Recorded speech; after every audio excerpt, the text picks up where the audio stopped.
Hey everybody, Ron IPAC here, and welcome to the Wednesday Hump Day Chat. Hopefully, everybody's doing really well out there. My cohort today, as all other days on Wednesdays, Jerry Frank. How's everybody doing? I'm in sweltering Cleveland, Ohio. Nice and hot as it is almost everywhere in the country, and that's good news. Yep. I was outside for just a couple of minutes, and this was a white shirt, and it's now glowing green. Anyway, got a great subject for everybody today. Hopefully, we're going to kind of get you guys motivated, get your greed glands flowing, get you excited about what's going on. Yes, I know it's hot. I know the phones are ringing. I know you guys are busy as hell, but I want to show you that this is an amazing opportunity that we're experiencing here in the auto repair industry that you don't want to let go by. I'm sure you've probably noticed demand for what it is that you do is skyrocketing, and it's probably at an all-time high. I don't know who measures that kind of thing here, but gosh, I've been doing this for 25 years. Jerry, you've been around since they were the Flintstone age, right? So you remember a busier time than right now? No. To think about it, average car, 12 years old, 100,000 miles on it, and they can't buy a new car. I mean, it's the perfect storm. It's a wonderful storm. It's a great time to be in business. Yeah, we had a group call with our Maverick Shop Owner members just a little bit earlier today, one of our weekly calls. And, a lot of guys are reporting book not only days out. I mean, that's nothing anymore. Now we're talking weeks out, like 2 or 3 weeks, sometimes 4 weeks out, just to get the new customers. And we talk a lot with our Maverick Shop Owners about, handling your current clientele because they're your bread and butter and you always want to take care of them. So how do you properly schedule that? But boy, when somebody's calling on the phone, what they're hearing is, we'll see you in 3-4 weeks right now. So that's unheard of, and it's crazy. The prices have been skyrocketing on virtually everything. And I thought it was kind of weird today. On the way into the office here, and I almost celebrated because I saw gas was under $5 a gallon. And I caught myself thinking, what am I doing? Yeah, turn around, go fill up. Yeah, they say it's only $4.98 right now. But what I'm getting at is consumers are so used to paying these higher prices now. I got so used to paying these outrageous gas prices that, hey, when prices are going up, you just kind of expect everything to go up. And you guys all know that your prices are going up. The cost of doing business is going up. The price of technicians, we've talked about that on previous chats. Your prices are going up and up and up and up. At least they should. If not, you're going to have a rough year at the end of the year trying to figure out how much money you made or lost by not doing it. But look, people are used to paying a whole lot more.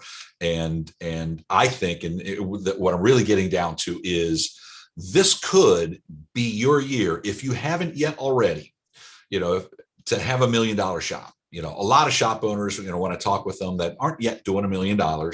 That's their goal. They want to make that $1 million shop. And I'm going to tell you, and we're going to go through this chat here and show you that this could be your year. Yeah, absolutely. And I remember, Ron, when I had my first time I hit $1 million. And let me just kind of paint a picture, because some people think you need to have this big operation, all of that. I think it was probably around 2003, 2004, maybe. The shop did $1 million. And at the time, my shop only had 3 bays. Yes, 3 bays. That's it. And let me paint the picture even worse. It was a lube stop. So I bought an old lube stop. So if you know anything about a lube stop, there's not a lot of room, right? They don't have equipment in between the cars and all of that. No room for toolboxes, nothing. So it was tight. Things were really tight. Let me talk about the staff I had. I had 2.5 techs. Now, I don't know, the one technician was really short, so we called him a half techno. We had 2.5 technicians. And I had a really skilled tech, an A tech, if you want to call it, a guy who could diagnose most anything. I had a B tech. He was really good at changing parts, brakes, steering arms, suspension, all of that stuff. If you want to call it the gravy work, he was great at that. And then I had a C tech. That was my half a tech. He did oil changes, occasionally would run for parts and shuttle customers. But that's how I came up with 2.5 techs. And we stayed busy, man. When I started off, it was just me. I was the service advisor, but I ended up having a customer service rep. And if you've never heard that term before, a customer service rep is a wonderful person to have in your business because that takes all the heat off the service advisor.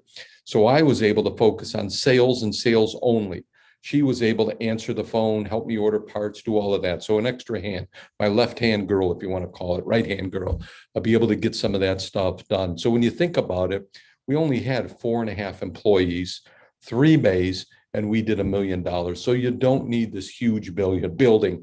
If you've got 3 bays, you can have $1 million shop. Now, there's a lot of things else that have to happen in there. You got to have, the right systems, the right flow, those types of things. It just doesn't happen with the click of a finger. But you said there has never been a better time to hit that $1 million mark. And I'm telling you, I agree with you 100%. Never been a better time to be in the auto repair business. Yeah. So let's kind of, take the third part. So, that we always say there's 3 things you need. Now, obviously there's a lot more, but, if we want to just kind of dice it down a little bit, we need bays, we need butts, and we need employees. So Jerry talked about the bays and the employees. Let me talk about butts. We want to talk about butts. Let's talk about butts. we need butts in the bays. In other words, we need customers. Okay, so you're not just going to do that just because you have 3 bays and you got 4.5 people, standing around saying, "Oh, this is $1 million shop." No, we got to make it happen. So we got to have the right number of customers coming in the door. But before I jump into this part of the thing, Jerry just kind of glossed over it, but I don't want to discount what he said or ignore what he said. You have to have really, really good systems. Okay. In a tight shop like Jerry's, three bays, there's got to be a flow, or else everybody's just running over each other and everything. So you guys, if you don't have systems in place, you're not going to get the production out of your employees that you need. So that's an important part of this. And if you don't have that, get it. That's something we help here, at Maverick Shop Owners, is we create $1 million shops. And that's the reason why we're talking about this thing here. So, and by the way, perfect time to quick commercial. If you like what you're seeing, please go down below this video, click the like button, share it wherever you can, give us some comments, let us know what you like about these hump day chats other than the name. Look, if you need a little bit more help, we have the Maverick Shop Owners, where Jerry works directly with you one-on-one. And we have the War Room, which is like a light version of a coaching group, where every week Jerry and I get on with our clients and answer tons of questions and do some training as well. So we have those options for you as well. Okay, back to what we're talking about here. Let's talk about the customers themselves, okay? Because you have that system in place. If you don't, come to us, we'll kind of help you with that. But you also have to have great customer service too, because we don't teach one and done. Okay. You get somebody come in your shop, you don't want to piss them off. You don't want to treat them badly. You want to make sure that they're going to come back to you. Okay. That's a vital part of this little formula we're talking about. But $1 million, if we broke it down into 52 weeks, okay, that works out to about $19,230 per week. Okay. On average. Okay, some weeks you're going to be higher, some weeks you're going to be lower, but on average, $19,230. All right. Now, let's talk about your average ticket. As we said, prices have been going up. Your cost of business has been going up. Right now, I would think probably at a minimum, your average ticket should be around $500. Would you agree, Jerry? I agree. And there's probably some folks that are well above that. We got some of our Maverick members that are $1,100 in an average ticket. But I think, $500, again, I said the average age of a vehicle today was 12 years. And I know in my shop, we're seeing cars with 100, 150, 200,000. If they don't need $500 worth of work every time they come in, we're missing something. You're not doing a good inspection, something missing with your system. But I think $500 is a is a good reflection for most shops across the country. And if you're scared, and which is, I don't mean this in a bad way. I mean, a lot of people are a little nervous about raising their prices, or they're scared to charge $500 or $1,100 or whatever. That's something you got to get over, because in this economy and what's going on right now, people are used to paying more. So if anything, that should give you at least the confidence to be able to raise your prices to where you need to be so that you're profitable. And if you're not profitable, all this goes out the door. The heck with $1 million shop. We talk with shop owners that have $1 million businesses every week that aren't making any money. Okay. So we got to make sure that you're doing it profitably. Don't just go for that top line number, because it doesn't really mean anything other than you hit your goal, So, all right. So back to the thing. So average ticket being $500 for my calculations. If yours is higher, recalculate. If it's lower, recalculate. But let's just use $500, because I think that's easily attainable for virtually anybody here if they know what they're doing. Okay. So at a $500 average ticket, you'll need to do 38 cars per week in your shop, 38 cars per week in your shop at $500 average to get to your $19,000 weekly average that you need for that $1 million. Okay. You see, all I'm doing is just breaking this thing down. Now, how many repairs does it require to do $1 million at $500 each? Well, that's 2,000 repairs. So 2,000 tickets over the year is what you need at an average ticket of $500, and it equals $1 million, according to this thing here. Okay, I just ran some numbers. 1 million divided by 500, and it came up with 2,000. All right, so we need to do 2,000 invoices. Now, how many customers do you need in order to do 2,000 invoices? Now, before you say 2,000, I'm going to say, no, it's not 2,000. It's much, much less than 2,000, because look, if you're doing a good job for your clients, the average car that's going to come in is going to need to be in your shop at least twice per year. Would you agree? I mean, it's a 12-year-old car is the average age of the vehicle that's out there. Of course, it's going to be in your shop for 2 years or 2 times per year, correct? Yep, absolutely. Simple. Okay, now let's talk about how many cars are sitting in the driveways of all your customers. I'd say on average, there's probably 2 cars sitting in the driveway. You got, the guy or gal that's your client and their spouse or their kids or their parents that might be living, whatever. There's probably 2 cars sitting in that driveway that need service 2 times a year. So that means each one of your customers is going to come in 4 times per year. And again, that's why I talked about earlier, you got to have good customer service, and you got to treat them well, and you got to do everything like you're supposed to do.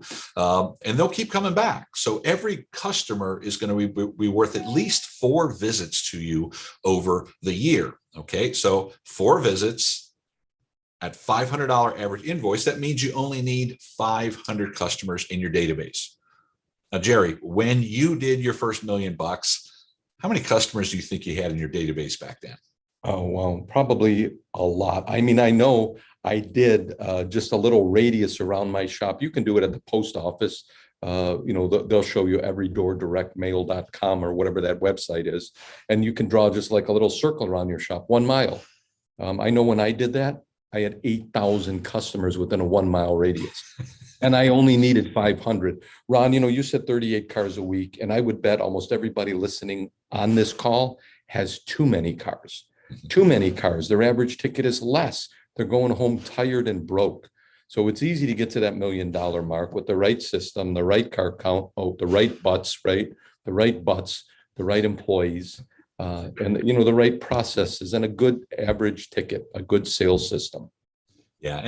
And look, the reason why we did this is, again, like I said in the beginning, I want to get your greed glands going. I want you guys to start looking at the opportunity that we have right now. I don't think we've ever had this opportunity before, where the prices are going up. And now, granted, obviously, the prices going up is going to artificially help you get to that $1 million mark. But so what? Okay, that $1 million is, I ask any shop owner out there, what's your goal when you first started? Oh, I want $1 million shop. Great. You have your opportunity to do it now. Now, you have a better opportunity if you do it and be very profitable, because you can be taking home a couple $100,000 in profit from that $1 million. But that's a totally different conversation that we're having right now. So look at the opportunity. Look, the phone's ringing off the hook. you're able to charge a lot more than you ever had. The demand has never been higher. Run the business better, run it by the numbers, get to that $1 million, check that thing off of your bucket list that you finally have that $1 million shop, and then let's go celebrate. Everybody with me? I'm into the Great. celebration. Take care, everybody. And again, hit that like button if you like what you're seeing. Take care, everybody. Have a great day. Bye-bye.